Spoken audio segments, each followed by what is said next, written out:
ಸ್ನೇಹಿತರೆ, ನಾನು ಇವತ್ತು ಹೇಳ್ತಾ ಇರುವ ದೇವಸ್ಥಾನದ ಬಗ್ಗೆ ಗೊತ್ತಾದರೆ ಖಂಡಿತ ಮೈ ಎಲ್ಲ ರೋಮಾಂಚನ ಆಗುತ್ತೆ. ಈ ರೀತಿಯ ಒಂದು ದೇವಸ್ಥಾನ ಭೂಮಿ ಮೇಲೆ ನೆಲೆಸಿದನ ಅಂತ ಆಶ್ಚರ್ಯ ಆಗುತ್ತೆ. ಸ್ನೇಹಿತರೆ, ಹೇಳ್ಬೇಕಂದ್ರೆ ಪ್ರಪಂಚದಲ್ಲಿ ಇರುವ 7 ಅದ್ಭುತಗಳು ಈ ದೇವಸ್ಥಾನಕ್ಕೆ ಸರಿಸಾಟಿ ಇಲ್ಲ. ಸ್ನೇಹಿತರೆ, ದೇವಸ್ಥಾನದ ಕಿಟಕಿಯಿಂದ ವಿಚಿತ್ರವಾದ ಬೆಳಕು ಬರ್ತಾ ಇದೆ ಅಂತ ಒಳಗೆ ಹೋಗಿ ನೋಡಿದ ಪುರೋಹಿತರಿಗೆ ಅತಿ ದೊಡ್ಡ ಪವಾಡ ಎದುರಾಗುತ್ತೆ. ಸೂರ್ಯ ಮುಳುಗುವ ತನಕ ದೇವಸ್ಥಾನದ ಒಳಗಡೆ ಹೋಗೋಕೆ ಸಾಧ್ಯವೇ ಆಗೋದಿಲ್ಲ. ನಂತರ ಸೂರ್ಯ ಮುಳುಗಿದ ಮೇಲೆ ಒಳಗಡೆ ಹೋಗಬೇಕು. ದಯವಿಟ್ಟು ಈ ವಿಡಿಯೋಗೆ ಒಂದು ಲೈಕ್ ಕೊಟ್ಟು ಶೇರ್ ಮಾಡಿ, ಸಬ್ಸ್ಕ್ರೈಬ್ ಮಾಡಿ ಮತ್ತು ಪಕ್ಕದಲ್ಲೇ ಇರುವ ಬೆಲ್ ಐಕಾನ್ ಪ್ರೆಸ್ ಮಾಡೋದನ್ನು ಮರೆಯಬೇಡಿ. ನಿಮ್ಮ ಅಭಿಪ್ರಾಯ ಅನಿಸಿಕೆಗಳನ್ನು ಕಮೆಂಟ್ ಮೂಲಕ ತಿಳಿಸಿ. ಈ ದೇವಸ್ಥಾನದ ಬಗ್ಗೆ ಸಾಕಷ್ಟು ರಿಸರ್ಚ್ ಮಾಡಿ ಇನ್ಫಾರ್ಮೇಷನ್ಗಳನ್ನು ಕಲೆಕ್ಟ್ ಮಾಡಿಕೊಂಡು ನಿಮಗೆ ಈ ದೇವಸ್ಥಾನದ ಮಾಹಿತಿ ಕೊಡ್ತಾ ಇದ್ದೇನೆ. ನಿಮ್ಮಲ್ಲಿ ನನ್ನ ವಿನಂತಿ ಏನಪ್ಪ ಅಂದರೆ, ದಯವಿಟ್ಟು ಈ ವಿಡಿಯೋನ ಅತಿ ಹೆಚ್ಚು ನಿಮ್ಮ ಬಂಧು ಮಿತ್ರರು ಸ್ನೇಹಿತರಿಗೆ ಶೇರ್ ಮಾಡಿ. ಸ್ನೇಹಿತರೆ, ಈ ದೇವಸ್ಥಾನದ ಹೆಸರು ಆರುಲ್ಮಿಗು ಶ್ರೀ ರಾಜಕಾಳಿ ಅಮ್ಮನ್ ಟೆಂಪಲ್. ಈ ದೇವಸ್ಥಾನ ಇರೋದು ಭಾರತ ದೇಶದಲ್ಲಿ ಅಲ್ಲ, ಬದಲಾಗಿ ಮಲೇಷ್ಯಾ ದೇಶದಲ್ಲಿ. ಮಲೇಷ್ಯಾ ದೇಶದಲ್ಲಿ ನಮ್ಮ ಹಿಂದೂ ದೇವಸ್ಥಾನವ ಅಂತ ನೀವು ಕೇಳ್ತಾ ಇರ್ಬೋದು. ಸ್ನೇಹಿತರೆ, ಒಂದು ಇಂಟ್ರೆಸ್ಟಿಂಗ್ ಫ್ಯಾಕ್ಟ್ ಏನಪ್ಪ ಅಂತಂದ್ರೆ, ಭಾರತ ದೇಶದಿಂದ ಮಲೇಷ್ಯಾ ದೇಶ 5468 ಕಿಲೋಮೀಟರ್ ದೂರ ಇದೆ. ಆದರೆ ಮಲೇಷ್ಯಾದಲ್ಲಿ ಇರುವ ಹಿಂದೂ ದೇವಸ್ಥಾನಗಳ ಸಂಖ್ಯೆ ಬರೋಬ್ಬರಿ 600ಕ್ಕೂ ಹೆಚ್ಚಿದೆ. ಎಸ್, ಹೌದು ಸ್ನೇಹಿತರೆ, 600ಕ್ಕೂ ಹೆಚ್ಚು ಹಿಂದೂ ದೇವಸ್ಥಾನ. ಮಲೇಷ್ಯಾದಲ್ಲಿ ಇರುವ 600ಕ್ಕೂ ಹೆಚ್ಚು ದೇವಸ್ಥಾನಗಳ ಹೆಸರು, ವಿಳಾಸ ಎಲ್ಲವೂ ಡಿಸ್ಕ್ರಿಪ್ಷನ್ ಬಾಕ್ಸ್ನಲ್ಲಿ ಇರುತ್ತೆ. ಒಂದು ಸಲ ಚೆಕ್ ಮಾಡಿ. ಸ್ನೇಹಿತರೆ, ಮಲೇಷ್ಯಾದಲ್ಲಿ ಹಿಂದೂ ತಮಿಳಿಯನ್ ಅವರ ಜನಸಂಖ್ಯೆ ದೊಡ್ಡ ಮಟ್ಟದಲ್ಲೇ ಇದೆ. ಒಂದು ಸರ್ವೆ ಹೇಳಿರುವ ಪ್ರಕಾರ ಮಲೇಷ್ಯಾದಲ್ಲಿ 22 ಲಕ್ಷಕ್ಕೂ ಹೆಚ್ಚು ಹಿಂದೂ ತಮಿಳಿಯನ್ಸ್ ಇದ್ದಾರೆ. ಮಲೇಷ್ಯಾ ದೇವಸ್ಥಾನಗಳ 2ನೇ ತವರೂರಾಗೋದಕ್ಕೆ ಈ 22 ಲಕ್ಷ ಹಿಂದೂ ತಮಿಳಿಯನ್ಸೇ ಕಾರಣ. ಮಲೇಷ್ಯಾ ದೇಶದಲ್ಲಿ ಪ್ರತಿ ಸೆಕೆಂಡ್, ಪ್ರತಿ ನಿಮಿಷ, ಪ್ರತಿ ಗಂಟೆನೂ ಹಿಂದೂ ದೇವಸ್ಥಾನಗಳ ನಿರ್ಮಾಣ ಕಾರ್ಯ ಆಗ್ತಾನೆ ಇರುತ್ತೆ. ಸ್ನೇಹಿತರೆ, ಫ್ರಾನ್ಸ್ ದೇಶದ ಪ್ಯಾರಿಸ್ ನಗರದಲ್ಲಿ ಇರುವ ಐಫಿಲ್ ಟವರ್ ಬಗ್ಗೆ ನಿಮಗೆ ಗೊತ್ತೇ ಇರುತ್ತೆ. ಫ್ರಾನ್ಸ್ ದೇಶವನ್ನು ಈ ಐಫಿಲ್ ಟವರ್ ಪ್ರತಿನಿಧಿಸುತ್ತೆ. ಮಲೇಷ್ಯಾದಲ್ಲೂ ಕೂಡ ಟೆಂಪಲ್ ಟವರ್ ಕಾನ್ಸೆಪ್ಟ್ ಅನ್ನು ನಿರ್ಮಾಣ ಮಾಡ್ತಾ ಇದ್ದಾರೆ. ಈ ಟೆಂಪಲ್ ಟವರ್ ಮಲೇಷ್ಯಾ ದೇಶದಲ್ಲಿರುವ ಎಲ್ಲಾ ಹಿಂದೂ ದೇವಸ್ಥಾನಗಳನ್ನು ಪ್ರತಿನಿಧಿಸುತ್ತೆ. 2025ನೇ ಇಸವಿ ಅಂತ್ಯದೊಳಗೆ ಮಲೇಷ್ಯಾ ದೇಶದಲ್ಲಿ 1000ಕ್ಕೂ ಹೆಚ್ಚು ಹಿಂದೂ ದೇವಸ್ಥಾನ ಗಡಿ ದಾಟುತ್ತೆ ಅಂತ ಹೇಳಲಾಗಿದೆ. ಮಲೇಷ್ಯಾದಲ್ಲಿ ಇಷ್ಟೊಂದು ಹಿಂದೂ ತಮಿಳಿಯನ್ಸ್ ಹೇಗೆ ಬಂದ್ರು, ಹೇಗೆ ಸಾಧ್ಯ ಅಂತ ನಿಮ್ಮ ತಲೆಯಲ್ಲಿ ಒಂದು ಯೋಚನೆ ಖಂಡಿತ ಬರ್ತಾ ಇರುತ್ತೆ.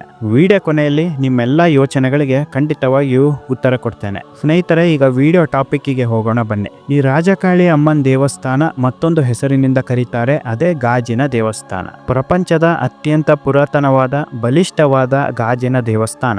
ಈ ಗಾಜಿನ ದೇವಸ್ಥಾನ ನಿರ್ಮಾಣ ಆಗಿದ್ದು ಬರೋಬ್ಬರಿ 8ನೇ ಶತಮಾನದಲ್ಲಿ.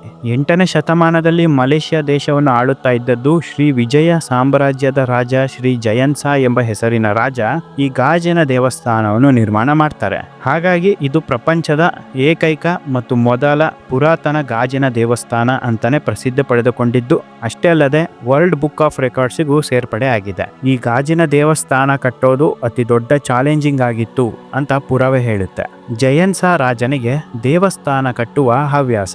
ತನ್ನ ಅಧಿಕಾರದಲ್ಲೇ ಮಲೇಷ್ಯಾ ದೇಶದಲ್ಲಿ 20ಕ್ಕೂ ಹೆಚ್ಚು ದೇವಸ್ಥಾನ ನಿರ್ಮಾಣ ಮಾಡ್ತಾನೆ. 21ನೇ ದೇವಸ್ಥಾನ ಎಲ್ಲಾ ದೇವಸ್ಥಾನಕ್ಕಿಂತ ವಿಭಿನ್ನವಾಗಿ ಇರಬೇಕು ಎಂಬುವ ರಾಜನ ಆಸೆ. ಊಟ, ನಿದ್ದೆ ಎರಡನ್ನೂ ಬಿಟ್ಟು 21ನೇ ದೇವಸ್ಥಾನ ನಿರ್ಮಾಣದ ತಲೆ ಕೆಡಿಸಿಕೊಳ್ತಾನೆ ಈ ಜಯನ್ಸಾ ರಾಜ. ಪ್ರಪಂಚದಲ್ಲಿ ನಾನು ಕಟ್ಟುವ ದೇವಸ್ಥಾನ ಯಾರು ಕೂಡ ಮತ್ತೆ ಮರು ನಿರ್ಮಾಣ ಮಾಡಬಾರದು, ಆ ರೀತಿಯ ದೇವಸ್ಥಾನ ಕಟ್ಟಬೇಕು ಅಂತ ಪಟ್ಟು ಹಿಡಿತಾನೆ.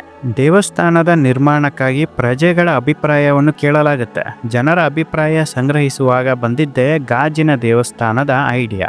ನಂತರ ಆ ಸ್ಥಾನದಲ್ಲಿದ್ದ ದೇವಸ್ಥಾನದ ನಿರ್ಮಾಣ ಅಧಿಕಾರಿಗೆ ರಾಜ ಆಜ್ಞೆ ಹೊರಡಿಸ್ತಾರೆ, ಪ್ರಪಂಚದಲ್ಲಿ ಯಾರಾದರೂ ಗಾಜಿನ ದೇವಸ್ಥಾನ ನಿರ್ಮಾಣ ಮಾಡಿದ್ದಾರೆ ತಿಳಿಯಿರಿ ಅಂತ. ಪ್ರಪಂಚದಲ್ಲಿ ಗಾಜಿನ ದೇವಸ್ಥಾನ ಇದೆನಾ ಇಲ್ಲವಾ ಅಂತ ತಿಳಿಯೋದಕ್ಕೆ ಅಧಿಕಾರಿಗೆ 50 ದಿನಗಳು ಕಳೆದು ಹೋಗುತ್ತೆ. ನಂತರ ಪ್ರಪಂಚದಲ್ಲಿ ಎಲ್ಲೂ ಕೂಡ ಗಾಜಿನ ದೇವಸ್ಥಾನ ನಿರ್ಮಾಣ ಆಗಿಲ್ಲ ಅಂತ ಗೊತ್ತಾಗುತ್ತೆ. ತಕ್ಷಣ ಗಾಜಿನ ದೇವಸ್ಥಾನದ ನಿರ್ಮಾಣ ಕಾರ್ಯಕ್ಕೆ ಚಾಲನೆ ಕೊಡ್ತಾರೆ ಜಯನ್ಸಾ ರಾಜ. 10 ವರ್ಷಗಳ ಕಾಲ ಗಾಜಿನ ದೇವಸ್ಥಾನದ ನಿರ್ಮಾಣ ಕಾರ್ಯ ಭರದಿಂದ ಸಾಗುತ್ತೆ. 85% ಅಷ್ಟು ದೇವಸ್ಥಾನ ನಿರ್ಮಾಣ ಆಗಿರುತ್ತೆ. ಸ್ನೇಹಿತರೆ, ಆಗಿನ ಸಮಯದಲ್ಲಿ ಎಲ್ಲಾ ರಾಜರಿಗೂ ಎದುರಾಗುತ್ತಿದ್ದ ಅತಿ ದೊಡ್ಡ ಸಮಸ್ಯೆ ಏನಪ್ಪಾ ಅಂದರೆ ಯುದ್ಧ. ಜಯನ್ಸಾ ರಾಜನಿಗೂ ಯುದ್ಧ ಅಡ್ಡ ಬರುತ್ತೆ. ಯುದ್ಧದಲ್ಲಿ ಜಯನ್ಸಾ ರಾಜ ಸಾವನ್ನಪ್ಪುತ್ತಾರೆ. ಗಾಜಿನ ದೇವಸ್ಥಾನದ ನಿರ್ಮಾಣ ಅರ್ಧದಲ್ಲೇ ನಿಲ್ಲುತ್ತೆ. ಜಯನ್ಸ ರಾಜನನ್ನು ಸೋಲಿಸಿದ್ದು ಕೂಡ ಹಿಂದೂ ರಾಜನೇ. ಗಾಜಿನ ದೇವಸ್ಥಾನಕ್ಕೆ ಯಾವುದೇ ಹಾನಿ ಮಾಡಲ್ಲ ಮತ್ತು ಪೂರ್ಣ ಕೂಡ ಮಾಡಲ್ಲ. ದೇವಸ್ಥಾನವನ್ನು ಸುಮ್ಮನೆ ಬಿಟ್ಬಿಡ್ತಾರೆ. ಸ್ನೇಹಿತರೆ, ಈ ದೇವಸ್ಥಾನ ಮತ್ತೆ ಜನರ ಕಣ್ಣಿಗೆ ಕಂಡು ಬಂದಿದ್ದೆ 1922ರಲ್ಲಿ. ಈ ದೇವಸ್ಥಾನ ಇರೋದು ಮಲೇಷ್ಯಾ ದೇಶದ ಜೋಹರ್ ಬಾರು ಎಂಬ ನಗರದಲ್ಲಿ. ಈ ದೇವಸ್ಥಾನದ ಸಂಪೂರ್ಣ ಮಾಹಿತಿಯ ಆರ್ಟಿಕಲ್ ಲಿಂಕ್ ಅನ್ನು ಕೂಡ ಡಿಸ್ಕ್ರಿಪ್ಷನ್ ಬಾಕ್ಸ್ ನಲ್ಲಿ ಹಾಕಿರ್ತೇನೆ, ಒಂದು ಸಲ ಚೆಕ್ ಮಾಡಿ. ಸ್ನೇಹಿತರೆ, 1922ನೇ ಇಸ್ವಿಯಲ್ಲಿ ಈ ದೇವಸ್ಥಾನದ ಪ್ರದೇಶ ಸಂಪೂರ್ಣವಾಗಿ ಕಾಡಿನಿಂದ ತುಂಬಿತ್ತು. ಒಬ್ಬ ಮನುಷ್ಯನು ಕೂಡ ಈ ಪ್ರದೇಶದಲ್ಲಿ ಜೀವಿಸ್ತಾ ಇರಲಿಲ್ಲ. 1922ನೇ ಇಸ್ವಿಯಲ್ಲಿ ಸಿನತಾಂಬೆ ಶಿವಸ್ವಾಮಿ ಎಂಬುವ ಗುರುಗಳು ದೇವಸ್ಥಾನ ನಿರ್ಮಾಣಕ್ಕಾಗಿ ಜಾಗ ಹುಡುಕ್ತಾ ಇರ್ತಾರೆ. ಗುರುಗಳು ಕಾಡಿನ ಮಧ್ಯದಲ್ಲಿ ಹೋಗ್ತಾ ಇರುವಾಗ 2 ಕಿಲೋಮೀಟರ್ ದೂರದಲ್ಲಿ ಇದ್ದ ಒಂದು ಕಾಡಿನ ಮಧ್ಯಭಾಗದಿಂದ ಬಣ್ಣವಾದ ಒಂದು ಬೆಳಕು ಕಂಡು ಬರುತ್ತೆ. ಈ ಬೆಳಕನ್ನು ಹಿಂಬಾಲಿಸಿದ ಗುರುಗಳಿಗೆ ಕಂಡಿದ್ದೆ ಈ ಗಾಜಿನ ದೇವಸ್ಥಾನ. ಈ ಗಾಜಿನ ದೇವಸ್ಥಾನ ಸಂಪೂರ್ಣವಾಗಿ ಗಿಡ ಮರಗಳಿಂದ ಮುಚ್ಚಿರುತ್ತೆ. ನಂತರ ಗುರುಗಳು ಎಲ್ಲವನ್ನು ಸ್ವಚ್ಛ ಮಾಡಿ ಗಾಜಿನ ದೇವಸ್ಥಾನವನ್ನು ಪ್ರಪಂಚಕ್ಕೆ ತೋರಿಸ್ತಾರೆ. ಸೂರ್ಯನ ಬೆಳಕಿರುವಾಗ ಈ ಗಾಜಿನ ದೇವಸ್ಥಾನದ ಒಳಗಡೆ ಹೋಗೋದಕ್ಕೆ ಸಾಧ್ಯನೇ ಆಗ್ತಾ ಇರಲ್ಲ. ಬಣ್ಣದ ಗಾಜನ್ನು ಬಳಸಿದ್ದ ಕಾರಣ ಸೂರ್ಯನ ಬೆಳಕಿಗೆ ರಿಫ್ಲೆಕ್ಟ್ ಆಗಿ ನೇರವಾಗಿ ಕಣ್ಣಿಗೆ ಪ್ರಕಾಶಿಸುತ್ತಾ ಇತ್ತು. ಹಾಗಾಗಿ ಗುರುಗಳು ಈ ದೇವಸ್ಥಾನವನ್ನು ಮತ್ತೆ ರಿನೋವೇಟ್ ಮಾಡಿ ಸ್ವಲ್ಪ ಸೂರ್ಯನ ಬೆಳಕು ಬರುವ ಹಾಗೆ ಮಾಡಿದ್ದಾರೆ. ಈ ಗಾಜಿನ ದೇವಸ್ಥಾನವು ಕೇವಲ ಒಂದು ಗಾಜು ಬಳಸಿ ನಿರ್ಮಾಣ ಮಾಡಿಲ್ಲ. ಬರೋಬ್ಬರಿ 3 ಲಕ್ಷಕ್ಕೂ ಹೆಚ್ಚು ಗಾಜಿನ ತುಂಡುಗಳನ್ನು ಬಳಸಿದ್ದಾರೆ. ಕೆಂಪು, ನೀಲಿ, ಹಳದಿ, ಹಸಿರು, ನೇರಳೆ ಮತ್ತು ಬಿಳಿ ಬಣ್ಣದ ಗಾಜಿನ ತುಂಡುಗಳು. ಮತ್ತೊಂದು ಅದ್ಭುತ ವಿಚಾರ ಏನಪ್ಪಾ ಅಂದ್ರೆ 3 ಲಕ್ಷ ಗಾಜಿನ ತುಂಡು ಬಳಸಿ ನಿರ್ಮಾಣ ಮಾಡಿದ್ದಾರೆ, ಹೌದು. ಆದರೆ ಪ್ರತಿ ಗಾಜಿನ ತುಂಡಿನ ಹಿಂದೆ ಒಂದು ರುದ್ರಾಕ್ಷಿ ಕೂಡ ಇದೆ. ಒಟ್ಟಿನಲ್ಲಿ 3 ಲಕ್ಷ ಗಾಜಿನ ತುಂಡು, 3 ಲಕ್ಷ ರುದ್ರಾಕ್ಷಿ ದೇವಸ್ಥಾನದಲ್ಲಿ ನೋಡಬಹುದು. ದೇವಸ್ಥಾನದ ಮೇಲ್ಛಾವಣಿ ಸಂಪೂರ್ಣವಾಗಿ ಬಂಗಾರದಿಂದ ನಿರ್ಮಾಣ ಆಗಿದೆ. ದೇವಸ್ಥಾನದ ಒಳಗೆ ನೆಲೆಸಿರುವ ದೇವರು ನಾನು ಈ ಮುಂಚೆ ಹೇಳಿದ ಹಾಗೆ ಕಾಳಿ ಮಾತೆ ಅಮ್ಮನವರು. ಈ ದೇವಸ್ಥಾನದಲ್ಲಿ ವಿಜ್ಞಾನ ಕೆಲಸನೇ ಮಾಡಲ್ಲ. ಯಾಕಪ್ಪ ಅಂದ್ರೆ ವಿಜ್ಞಾನಕ್ಕೆ ಸವಾಲ್ ಹಾಕುವ ಒಂದು ಪವಾಡ ಕೂಡ ನಡೆಯುತ್ತೆ. ಈ ದೇವಸ್ಥಾನದಲ್ಲಿ 5 ಕಂಬಗಳು ಇದೆ. ಈ 5 ಕಂಬಗಳು ಸೂರ್ಯನ ಬೆಳಕನ್ನು ಎಳೆದುಕೊಂಡು ರಾತ್ರಿ ಬೆಳಕು ಕೊಡುತ್ತೆ. ಕಂಬದ ಒಳಗಡೆ ಯಾವ ಟೆಕ್ನಾಲಜಿ ಬಳಸಿದ್ದಾರೆ ಎಂಬುದು ಇಂದಿಗೂ ನಿಗೂಢವಾಗೇ ಇದೆ. ಇದೆಲ್ಲ ಕಾರಣಗಳಿಂದ ಈ ಗಾಜಿನ ದೇವಸ್ಥಾನ ವರ್ಲ್ಡ್ ಬುಕ್ ಆಫ್ ರೆಕಾರ್ಡ್ಸ್ಗೆ ಸೇರ್ಪಡೆಯಾಗಿದೆ. ಸ್ನೇಹಿತರೆ, ಈ ಗಾಜಿನ ದೇವಸ್ಥಾನದ ಬಗ್ಗೆ ಈಗ ನೀವು ತಿಳಿದುಕೊಂಡ್ರಿ. ನಾನು ವಿಡಿಯೋ ಆರಂಭದಲ್ಲಿ ಒಂದು ಮಾತನ್ನ ಹೇಳಿದ್ದೆ, ಮಲೇಷ್ಯಾದಲ್ಲಿ ತಮಿಳಿಯನ್ಸ್ ಯಾಕೆ ಹೋದ್ರು ಅಂತ.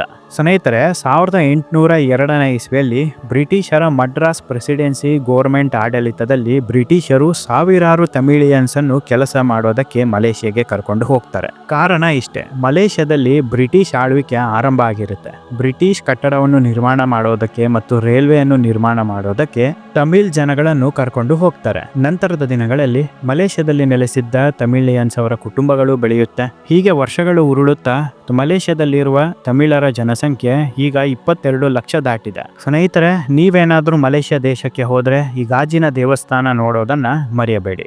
ನಿಮಗೆ ಈ ವಿಡಿಯೋ ಇಷ್ಟ ಆಗಿದ್ರೆ ದಯವಿಟ್ಟು ಒಂದು ಲೈಕ್ ಕೊಡಿ, ಶೇರ್ ಮಾಡಿ, ಸಬ್ಸ್ಕ್ರೈಬ್ ಮಾಡಿ, ಪಕ್ಕದಲ್ಲೇ ಇರುವ ಬೆಲ್ ಐಕಾನ್ ಪ್ರೆಸ್ ಮಾಡೋದನ್ನ ಮರೆಯಬೇಡಿ. ಇದೇ ರೀತಿ ಇಂಟ್ರೆಸ್ಟಿಂಗ್ ವಿಚಾರದೊಂದಿಗೆ ಖಂಡಿತ ಮತ್ತೆ ಮುಂದಿನ ವಿಡಿಯೋದಲ್ಲಿ ಸಿಗ್ತೇನೆ. ಅಲ್ಲಿವರೆಗೂ ಎಲ್ಲರಿಗೂ ಶುಭ ದಿನ.